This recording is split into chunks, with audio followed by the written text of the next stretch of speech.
On today's program, we're making simple shortbread cookies.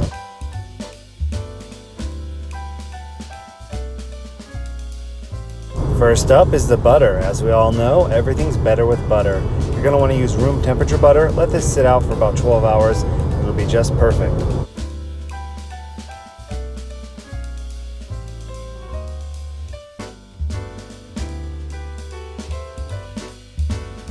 As we've now added some granulated sugar, we can get started with creaming everything together. When you cream together sugar into butter, it dissolves into the butter, creating air pockets that will help to make your baked goods rise. I'm using real vanilla extract, but imitation works just fine at a fraction of the price. As always, when you're measuring flour, scoop into your measuring cup and scrape off the top with a butter knife so you get the same exact cup every time you scoop flour.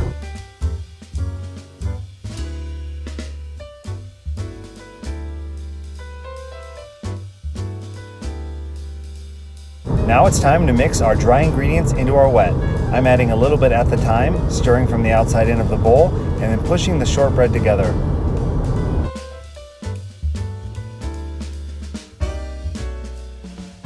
I like using parchment paper. It helps the bottom of the cookie to brown, but not get too browned. Now it's time to form our cookie dough into a log.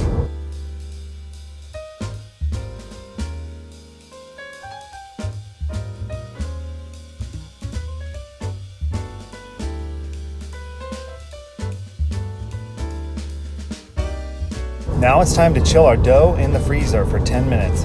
The reason we do this is because there's such a high butter content. If you didn't, your cookies would just melt and be super flat.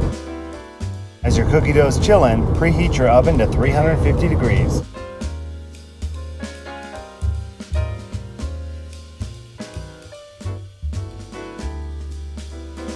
Prepare your shortbread by carefully cutting into it with a butter knife.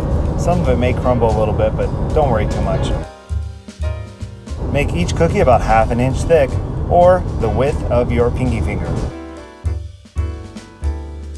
Punching holes on the top with a fork will make your shortbread cookies really stand out and really delightful. Time to make our cinnamon sugar mix. We'll mix these two together and then sprinkle them over the top.